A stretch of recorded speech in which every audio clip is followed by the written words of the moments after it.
Hoy, en el día del juicio, nos acompaña en el estudio la jefa de gobierno Claudia Sheinbaum. Esto y más hoy aquí, en el día del juicio, con Miguel Ángel Velázquez.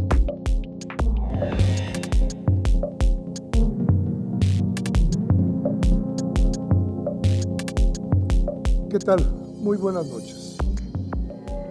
Previo al informe que mañana dará Claudia Sheinbaum a los habitantes de esta ciudad, hay mensajes, hay ideas, hay formas que Claudia Sheinbaum nos va a dar hoy en anticipo de lo que será mañana su informe.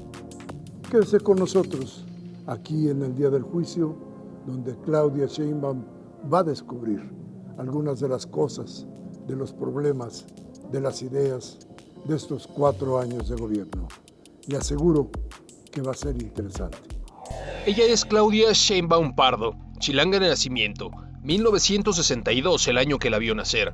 La UNAM es su casa de estudios donde se formó como física en la Facultad de Ciencias, una maestría en Ingeniería Energética y tiene un doctorado en Ingeniería Ambiental en la máxima casa de estudios.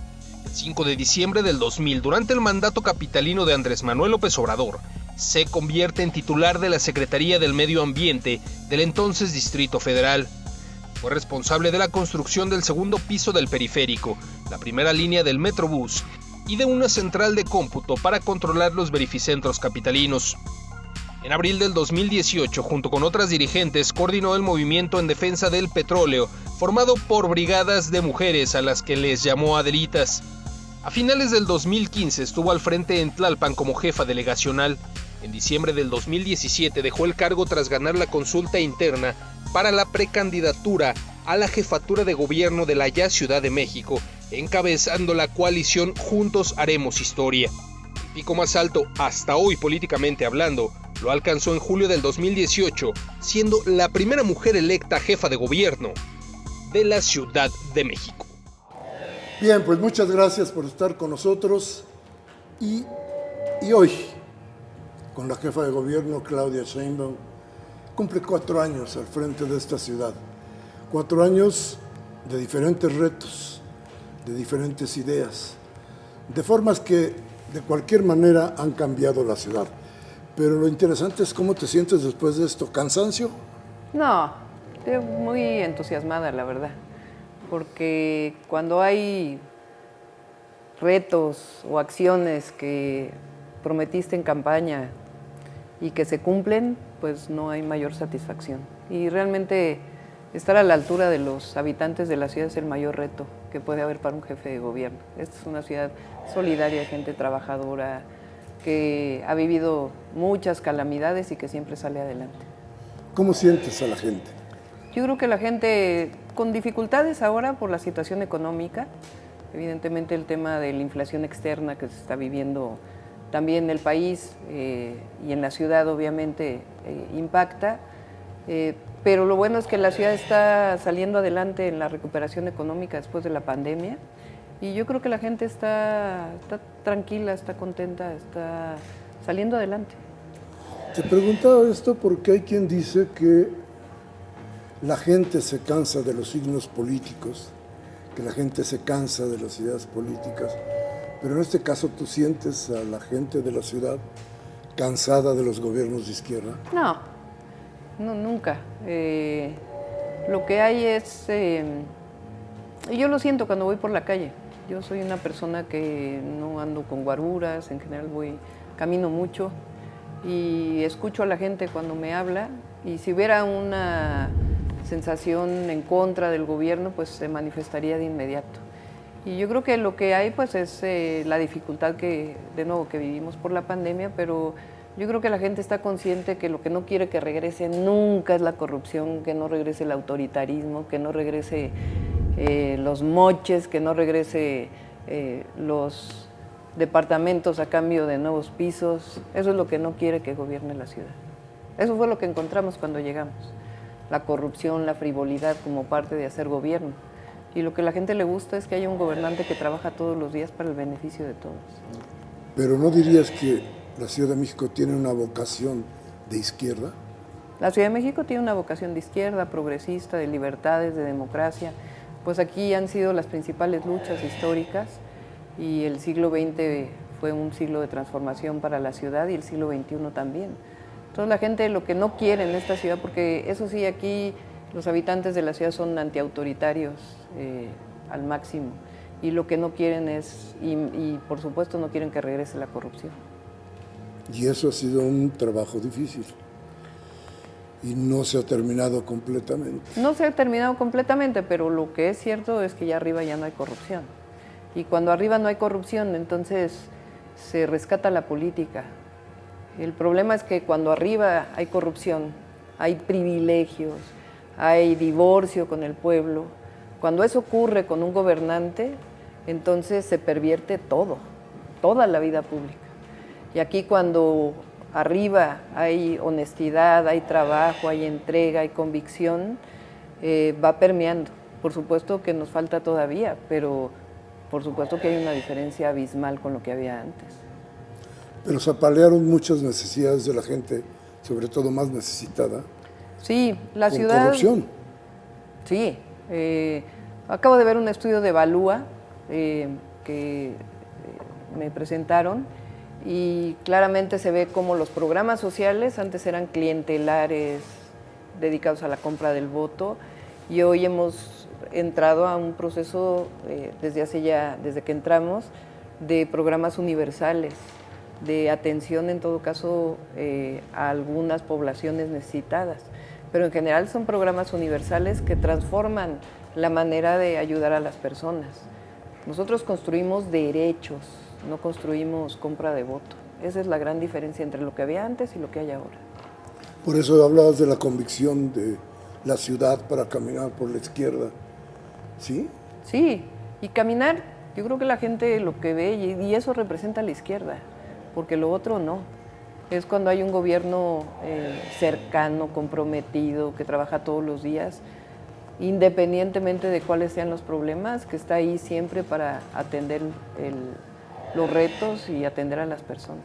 ¿Cómo calificarías el gobierno pasado? Que también venía de Morena, de la izquierda. No, pero ellos traicionaron al pueblo de México, ellos traicionaron al pueblo de la Ciudad de México, traicionaron el proyecto. La gente votó por un proyecto y ellos traicionaron. Por eso están en el lugar donde están. Allá con el PAN, con el PRI, traicionando completamente el origen. Aquí lo que nunca podemos traicionar es nuestras convicciones, nuestros principios, nuestro origen. Y ellos todavía traicionaron más porque convirtieron el gobierno en un espacio para su beneficio personal, para el beneficio de su grupo. Eso es lo que jamás quiere volver a ver el pueblo de México, y menos el de la ciudad. Y se perdió un buen de confianza. ¿Cómo restaurar la confianza? Trabajando todos los días y mostrando lo que hacemos, dando resultados, siendo honesto, no mezclándose con el esquema de hacer política de antes. La gente cuando ve eso, la gente empieza a tomar confianza y el gobierno ha recuperado confianza de los ciudadanos. Tiene que recuperar más todavía, siempre hay muchas cosas que hacer, pero se nota en las encuestas de la gente, en las evaluaciones que hace el INEGI, se ha ido recuperando la confianza. Hasta la policía tiene hoy más confianza que la que tenía entonces. Hace un año creció la oposición en la ciudad.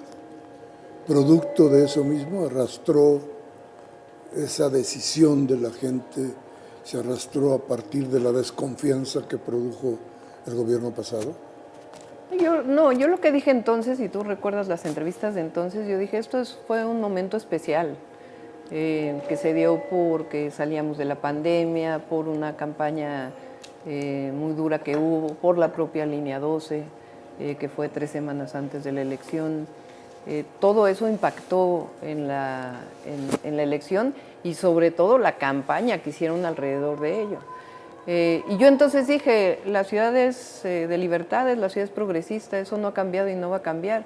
Y hoy puedes ver pues en lo que está convertida la oposición. Realmente pues hay escándalos de corrupción. Entonces eso no. Puede haber críticas de la ciudadanía siempre. No puede haber unanimidad en la democracia. Pero lo que ya no quieren es que regrese eso en donde aumento de número de pisos en los edificios a cambio de departamentos para un funcionario público. Eso ya no queremos que esté aquí. Claro, ya no se quiere eso, pero hay justicia. Sí, pues eso le corresponde a las instituciones de justicia. Nosotros queremos que haya justicia. ¿Pero la hay? Es decir, nos Tiene están que tardando haberlo. demasiado. De pronto hemos encontrado en este cuarto año que existía todo algo más que nada más la idea del cártel del mobiliario. Está haciendo las investigaciones la Fiscalía. Ahora fíjate cómo fueron las cosas. Explota un tanque de gas en un edificio. Y a la hora de que investiga la Fiscalía para hacer los peritajes, ahí se encuentra con que hay departamentos que están al nombre de la misma persona, que fue a su vez funcionario de la alcaldía Benito Juárez. Y de ahí empieza a investigar y empiezan a salir un montón de cosas que no solamente estaban en ese edificio, sino en muchos otros edificios. Y entonces se solventa una carpeta de investigación, porque es importante decir que no es una decisión política. Lo que tiene que haber es una investigación documentada con suficientes pruebas para poder hacer una imputación en una carpeta de investigación y que un juez acepte que hay una orden de aprehensión o lo que corresponda de acuerdo con la carpeta. Y no se ha tardado mucho la justicia en la ciudad. Tiene que llegar y yo creo que también se hace justicia cuando se denuncia y cuando se hace visible y cuando se exige que no puede haber otra vez lo mismo. Y te pregunto eso porque en tu informe tendrás que referirte a la justicia, supongo yo. Sí. Porque es un clamor, es como que una deuda de todos con todos, ¿no? Sí, fíjate, los logros que hemos tenido en seguridad, por ejemplo, más allá del tema de la corrupción, tiene que ver con un cambio en la justicia, no solamente en la Secretaría de Seguridad Ciudadana, sino en la manera en que trabaja la Fiscalía General de Justicia de la Ciudad de México.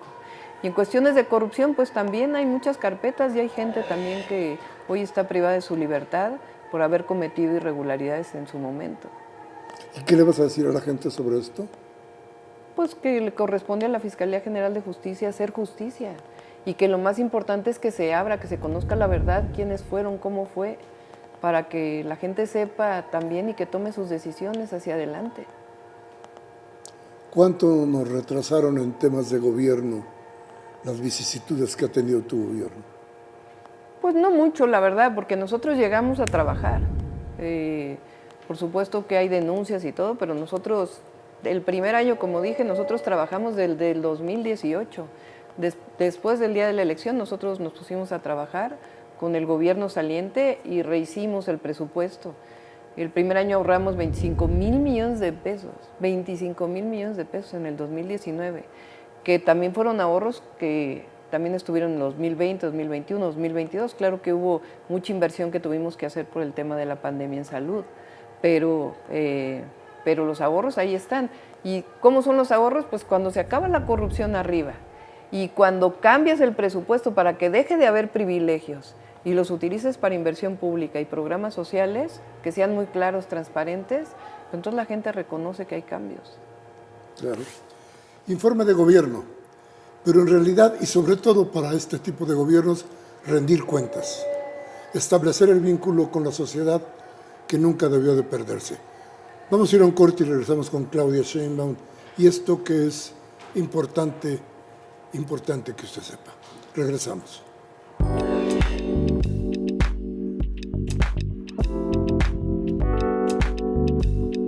Pues conozco la renovación de todos los parques que se encuentran ahí por el barrio de Tepito. Los de madres solteras. 65 y más, ¿no? Jóvenes construyendo el futuro. El programa de la tercera edad.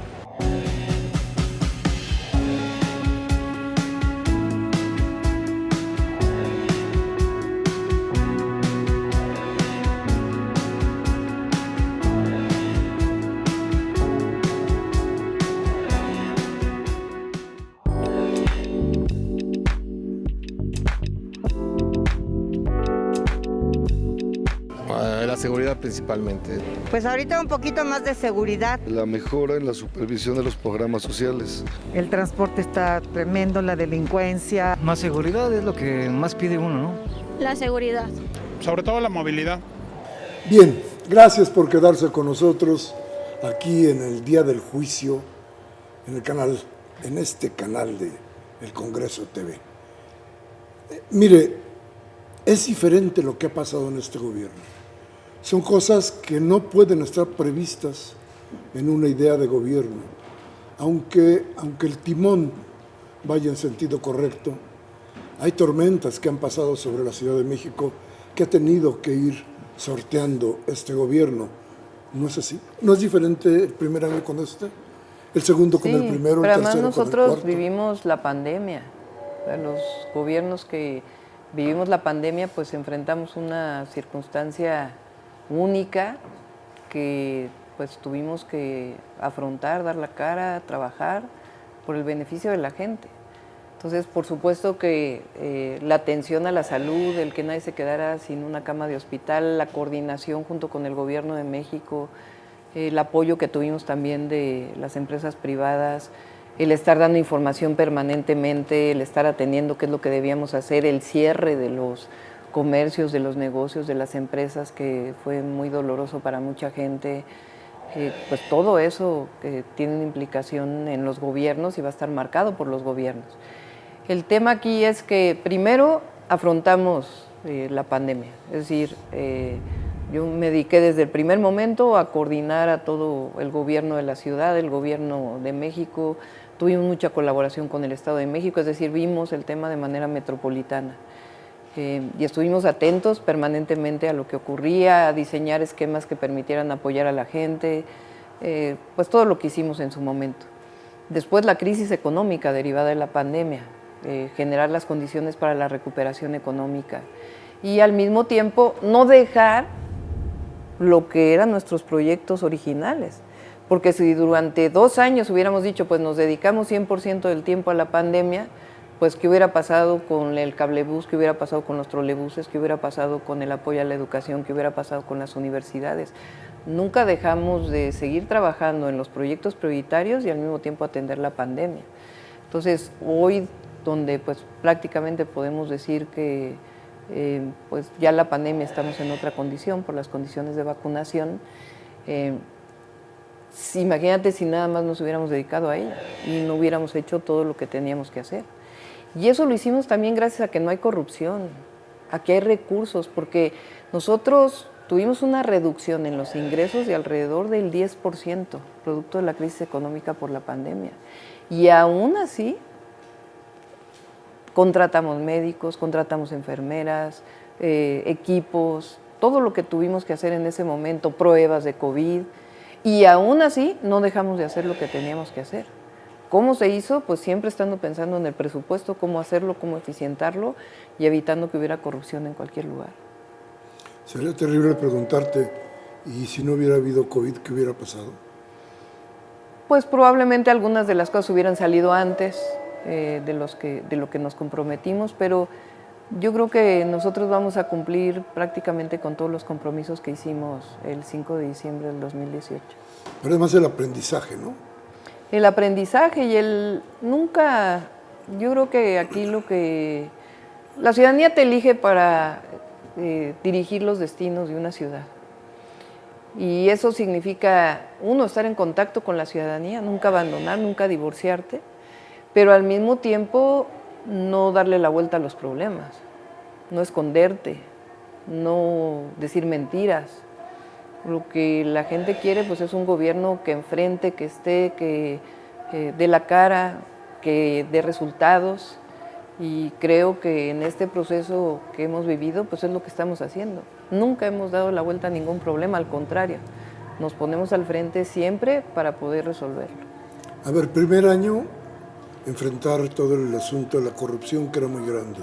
Segundo año tienes... Y la inseguridad. El primer año tuvimos muchos problemas de inseguridad. O sea, nosotros recibimos una ciudad con los delitos todos a la alza. Y darle la vuelta a la curva no es sencilla.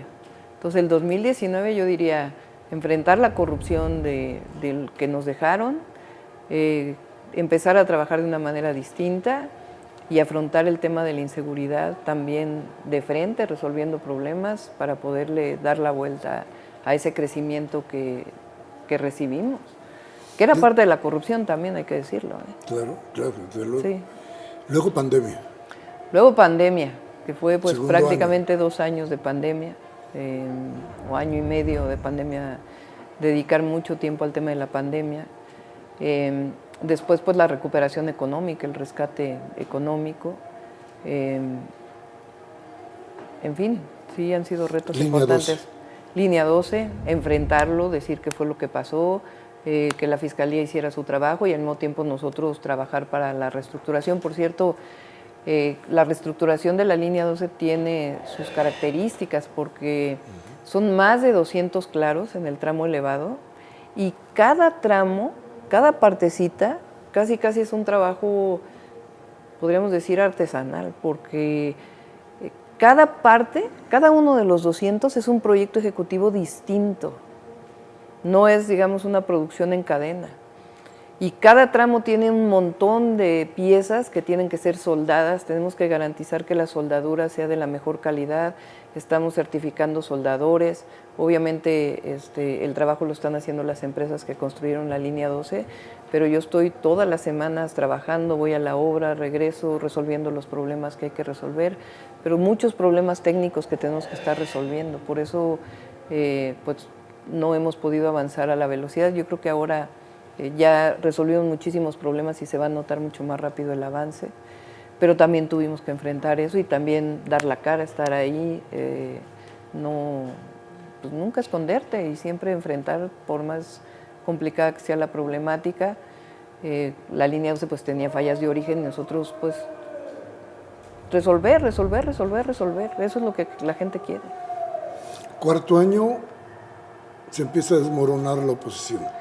Cuarto año, bueno, el tercer año fueron las elecciones, el cuarto año, pues hoy desmoronándose el PAN, y realmente, pues la gente, mucha gente nos dice, yo voté por estos y no voy a volver a votar, porque pues lo que muestran es su hipocresía, hay mucha hipocresía en ellos, un discurso muy lleno de mentiras, que se basa en las calumnias y que en el fondo lo que hay es una discriminación, un clasismo, un racismo y mucha corrupción, mucha corrupción.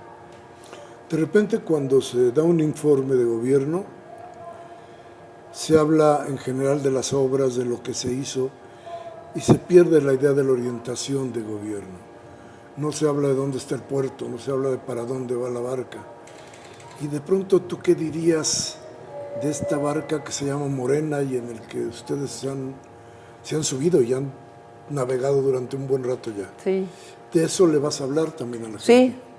De hecho, la primera parte del informe habla de eso, de nuestro proyecto, de qué representamos, de qué somos, de cómo no olvidar el origen, de cómo cuando estás en el gobierno sigues luchando, de una manera distinta, pero sigues luchando por un país más justo, por la distribución de la riqueza, porque la gente tenga acceso a los derechos, alejándote siempre de cualquier práctica de corrupción, de cualquier práctica autoritaria. Nosotros representamos un anhelo y ese anhelo no puede olvidarse. Entonces hay mucho al principio del informe que vamos a hablar de eso, lo que no somos, lo que no queremos, y al mismo tiempo lo que sí somos, lo que queremos, lo que anhelamos y lo que representa la cuarta transformación de la vida pública, lo que ha hecho el presidente de la República, lo que ha hecho Andrés Manuel López Obrador en estos 3 años y medio, el rompimiento del viejo régimen y la construcción de uno nuevo, basado en la economía moral, en el bienestar de la gente. Es decir, es una concepción completamente distinta. Y eso hay que decirlo, porque no solamente es la construcción del metro y del Metro Energía y de la nueva línea 1, que también hay que decirlo, sí, por supuesto, sino en qué se basa, en qué se sustenta nuestro proyecto. Y eso es fundamental, porque yo creo que al final por lo menos yo estoy aquí por convicción de que es posible construir un México más justo. Y creo que lo estamos haciendo todos los días.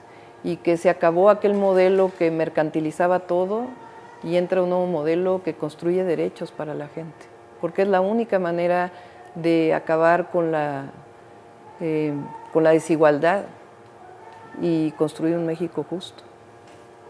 Dime una cosa, ¿no te hace falta un contrapeso de una oposición, no sé, que pudiera jugar más a abrir cosas, a tender puentes, a hacer otro tipo de cuestiones? Pues no sé si necesidad es la palabra, ¿no? Lo cierto es que hoy en México pues están muy disminuidos porque no tienen proyecto. O sea, ellos basan su relación en la crítica al presidente, en la crítica a la Cuarta Transformación, que ni siquiera es una crítica constructiva, es una crítica basada en la mentira, en la calumnia, en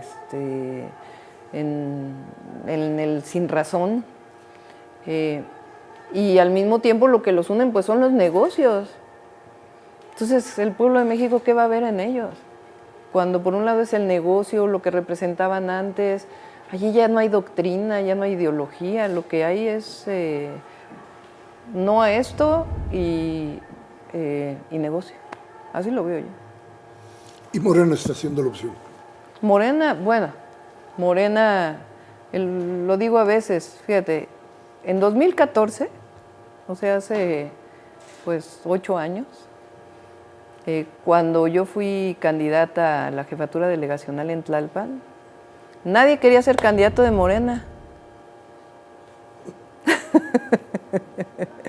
Porque había que ganar el registro, había que informar que estábamos construyendo un nuevo partido. Entonces, pues la veían muy difícil, ¿no? Entonces fuimos pocos pocos en el sentido de una dirigencia que decidió iniciar con Andrés Manuel López Obrador la nueva ruta de Morena. Claro que eran millones y millones de mexicanos que estaban allí ya. Entonces, hoy, de entonces a ahora, pues la Presidencia de la República, la mayoría en el Congreso Federal, Cámara de Diputados, Cámara de Senadores, 22 gubernaturas, 20 de Morena y 2 de los aliados, y la mayoría de los congresos estatales. O sea, el país ya cambió.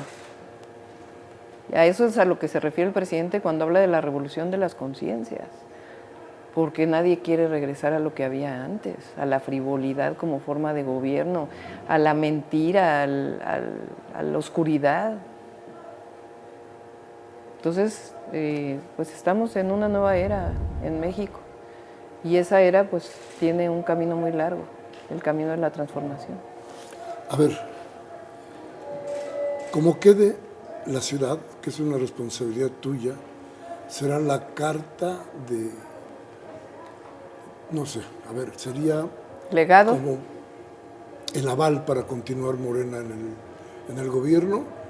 ¿Estás segura? ¿Crees que sí se va a poder hacer? Sí, a ver, educación, una beca universal para todos los niños y niñas que van a la escuela pública. Hemos reconstruido pues, una buena parte de las escuelas, aquí nació La Escuela es Nuestra, 6 preparatorias más ya y 2 universidades que dan educación a 40,000 jóvenes que antes eran rechazados de otras universidades. Hemos hecho un trabajo impresionante en movilidad, hoy tienes el cablebús, tienes los trolebuses, tienes las obras que estamos haciendo en el metro, tienes las nuevas ciclovías, que ya sé que no te gustan mucho, pero las ciclovías, tienes las nuevas ecobicis, tienes un sistema de movilidad integrada y no ha subido la tarifa. No ha subido la tarifa porque nosotros no podemos afectar la economía de las familias. Hemos hecho una cantidad de obras impresionantes en agua potable, en drenaje, tenemos la ciudad limpia, hemos hecho 16 parques, estamos construyendo una planta solar, cambiamos completamente el modelo de disposición final de residuos sólidos, estamos recuperando espacios públicos que antes no se recuperaban y al mismo tiempo hemos digitalizado e innovado, somos la ciudad más conectada del mundo. Es decir, hemos hecho un trabajo que no se había hecho antes e incluso los números muestran cómo comienza a verse la disminución de las desigualdades. Porque para disminuir desigualdades tienes que abrir derechos y tienes que invertir donde históricamente no se ha invertido. Y justamente ahí es donde hemos dedicado la mayor parte de los esfuerzos. Eso, combinado con los programas sociales, los derechos sociales del Gobierno de México, pensión a adultos mayores, becas a los jóvenes, la pensión o el apoyo a todas las personas con discapacidad, que hoy se está haciendo universal en la ciudad, el Banco de Bienestar. Es decir, todo eso conjuntamente pues muestra que es los pilares, es una ciudad que de hace 3 años y 10 meses a la fecha cambió completamente y una forma de gobernar completamente distinta. Entonces, ¿qué tenemos que ofrecer a la ciudadanía? Pues eso, el trabajo, las convicciones y seguir construyendo una ciudad de derechos, de libertades y que nunca sea un gobierno autoritario y represivo. De esto vamos a seguir comentando con Claudia Sheinbaum después de nuestro siguiente corte. Gracias por permanecer con nosotros. Vamos al corte.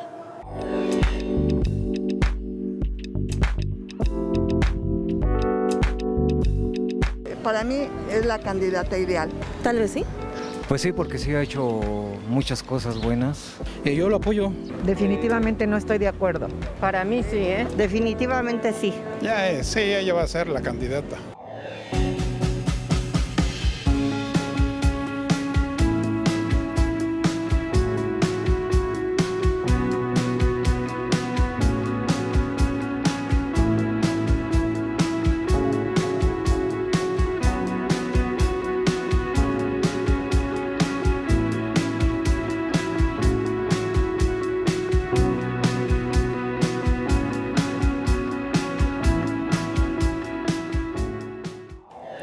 Bien, gracias por continuar con nosotros aquí en el Día del Juicio. Termina entonces el 4º año de gobierno de Claudia Sheinbaum y empieza el 5º. ¿Cómo está el panorama, Claudia? Bien, pues con mucho entusiasmo. Estamos cerrando, tenemos que cerrar varias obras que tenemos hoy pues justamente trabajando. La línea 1, el tema de la línea 12, la línea 12 hacia el poniente, estamos trabajando en el interurbano que nos encargó el presidente, ahora vamos a hacer la terminal 12 del aeropuerto, consolidar los programas que diseñamos en un inicio. Entonces yo creo que vamos a cerrar y a consolidar bien el gobierno que hemos encabezado. Tenemos un muy buen equipo, la verdad, un gran equipo de gobierno y pues a los retos que vienen. Hablando de retos, los retos sociales, ¿cuáles? ¿Cómo? Bueno, yo creo que hoy uno de los retos es afrontar pues la situación económica sin que tenga una afectación a la economía popular, a la gente que menos tiene. Ahora, por ejemplo, anunciamos que vamos a abrir por lo menos 35 tiendas con Segalmex, que tienen 25% menos, su precio es 25% menor al que se encuentra en el mercado de la canasta básica, y más lecherías en la ciudad para poder atender a los que menos tienen. Al mismo tiempo estamos ampliando las ferias del bienestar, que también llevan productos de la central de abasto y servicios del gobierno de la ciudad a las colonias que más lo necesitan, seguir disminuyendo los índices delictivos. Entonces yo creo que todo eso va a generar pues condiciones de bienestar en la ciudad, que es finalmente por lo que trabajamos, por lo que luchamos y por lo que estamos aquí. Al mismo tiempo las obras de movilidad pues también van a dar mucha tranquilidad. Estamos también poniendo en orden muchas de las rutas de transporte, que lo dejamos durante la pandemia por la situación y ahora estamos en ello. Entonces, yo creo que va a ser un muy buen año. A ver, pero quedan, en cuestión de lo social, rezagos importantes. Tláhuac, Xochimilco, Sí. Iztapalapa, que es de pronto un desastre por aquí y por allá. Y tienes enfrente o frente de ustedes, tienen ese tipo de retos donde tiene que buscarse también armonía entre la gente y cosas de seguridad, ¿no? Pero mira, Iztapalapa hoy es otra. Fíjate, Iztapalapa estaba Pero tiene un atraso en que- el número, sí, pero en 3 años y medio, o 4 años prácticamente, Iztapalapa es otra. tanto por lo que ha hecho Clara Brugada, por lo que nosotros hemos hecho. Igual Tláhuac tiene muchas mejoras, Gustavo Amadero también. Te pongo el caso de Iztapalapa. Iztapalapa era el municipio, si lo cuentas así. Iztapalapa es, si lo cuentas como municipio, el de mayor población en el país, 1.8 millones de habitantes. Era la número 8 en violencia cuando nosotros llegamos, dicho por el Sistema Nacional de Seguridad. Hoy Iztapalapa está en el número 38 del país. O sea, es una mejora significativa. Cuautepec, una zona de Gustavo Amadero, que es la zona de más necesidades de la Gustavo Amadero, antes estaba también entre los primeros 10 municipios en violencia. Anunciamos recientemente que en los últimos 60 días habíamos tenido un solo homicidio. Es decir, en seguridad en distintas zonas hemos ido mejorando muchísimo, pero además la iluminación, por ejemplo, algo tan sencillo como iluminación.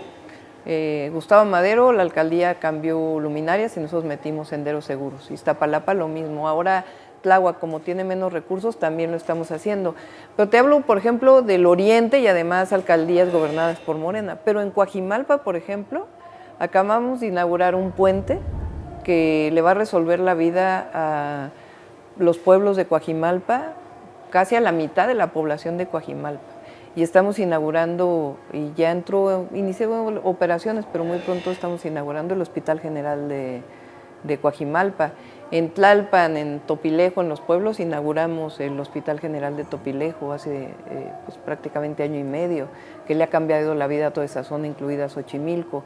Estamos haciendo un drenaje, por ejemplo, muy importante de San Pedro Atopan a San Gregorio Atlapulco, de Milpalta a Xochimilco, que es un drenaje inexistente en donde prácticamente todas las aguas negras iban a los canales de Xochimilco, de San Gregorio. Estamos metiendo ese drenaje. Es decir, hemos hecho mucha obra pública que beneficia justamente ahí donde históricamente no se había invertido. Sí, y las desigualdades eran atroces, sí, ¿no? Y tenemos que ayudar ahí a las alcaldías que tienen menos población, por lo tanto menos recursos económicos, y tenemos que ayudarles independientemente de quién las gobierne para poder salir adelante, pues que la gente tenga mejores condiciones de vida y bienestar. Y otro trato, ¿no? Son otro cosas trato diferentes. Sí. Y ahí están, no sé. Sí, pues una cosa es la política y otra cosa pues es la atención a la ciudadanía, eso no tiene nada que ver. Y la atención a la ciudadanía ahí había sido siempre un reto que no se cumplía. No, bueno, yo fui jefa delegacional en Tlalpan, nos castigaron con recursos públicos. Nosotros diseñamos una fórmula transparente, aprobada por el Congreso, donde se distribuyen los recursos, no hay moches, no hay cambios al presupuesto a partir de contratos con alguna empresa. Yo lo viví eso siendo jefa delegacional en Tlalpan. Ofrecimientos de que si queríamos más presupuesto, pues tendríamos que contratar a unas u otras empresas vinculadas con algunos diputados. Eso era el gobierno anterior, eso era. Platícanos un poco sí, más de eso. Así era. Teníamos un ofrecimiento de 100 millones de pesos más a las alcaldías. Había un presupuesto que mandaba el Ejecutivo. Después en el Legislativo pues había que negociar con los diputados a ver si te daban más presupuesto. Nosotros siempre lo hicimos a través de los diputados de Morena. Nunca fue una negociación individual.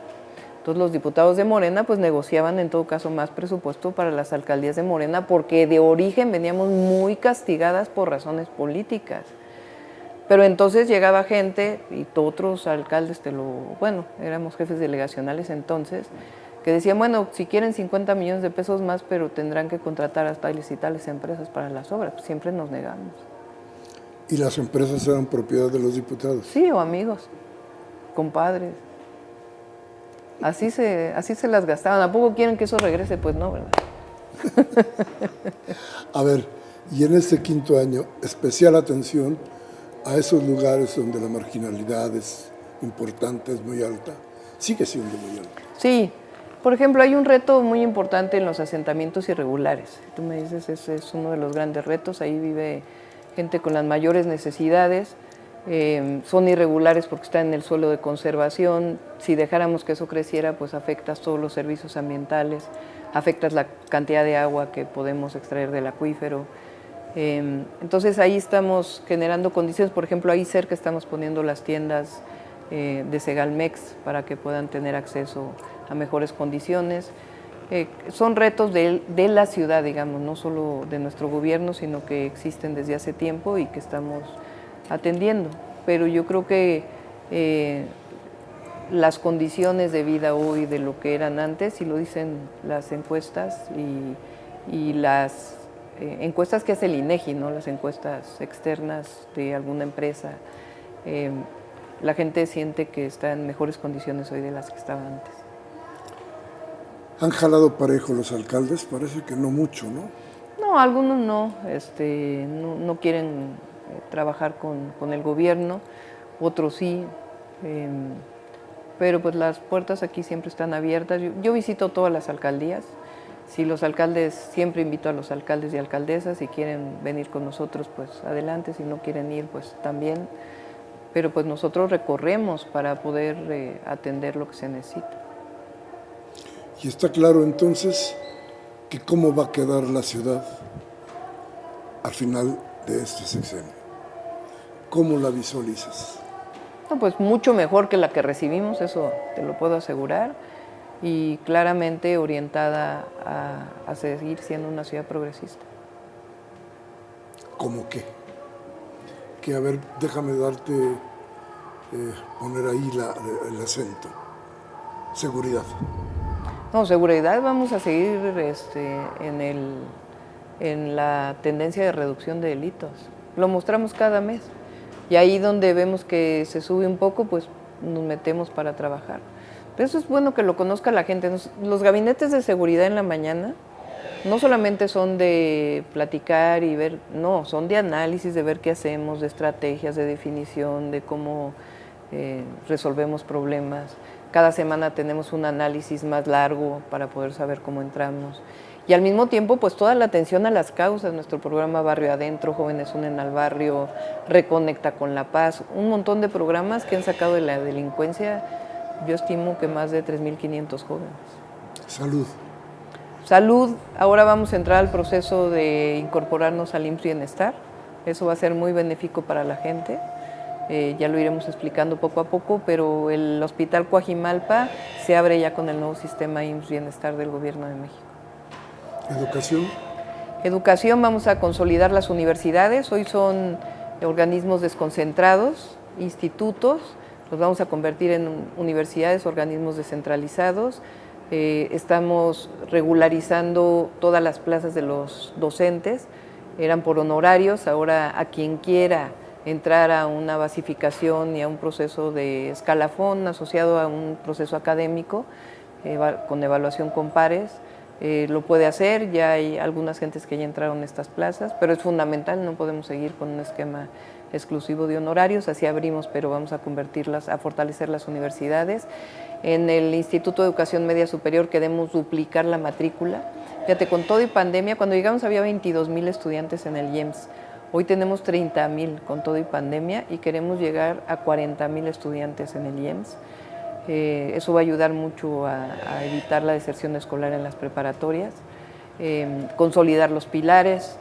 Entonces, en salud, en educación, en vivienda, vamos a acabar con la reconstrucción. Todavía nos quedan 3,000 viviendas de atender de la reconstrucción del sismo, de un segundo censo que se hizo, y vamos a iniciar ya con ese proceso.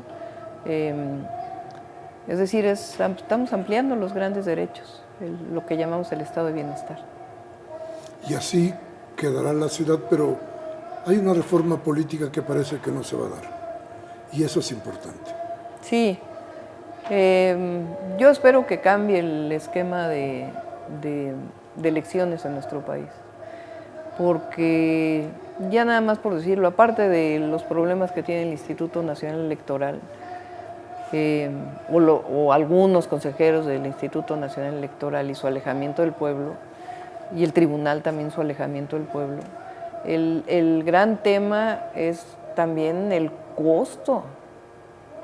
Es increíble cuando dicen que podemos ahorrar 23,000 millones de pesos.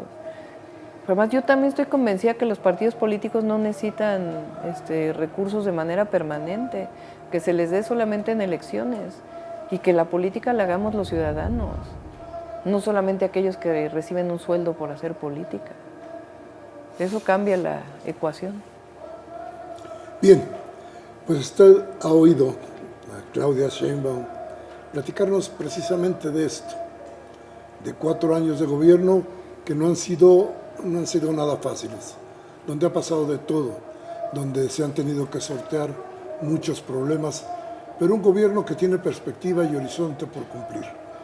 Así, Claudia, te agradecemos mucho. Muchas gracias, la Miguel entrevista. Ángel. Gracias. Qué bueno que pudiste estar con nosotros y a usted también. Qué bueno que estuvo aquí en el día del juicio. Soy Miguel Ángel Velázquez y le recuerdo, tengo algo que informarle. Hasta la próxima. Ayotzinapa, además de que fue un compromiso explícito, político, del presidente Andrés López Obrador con los padres y madres de familia, representa sin lugar a dudas uno de los casos más graves de violaciones a los derechos humanos, pero también de las incompetencias del Estado.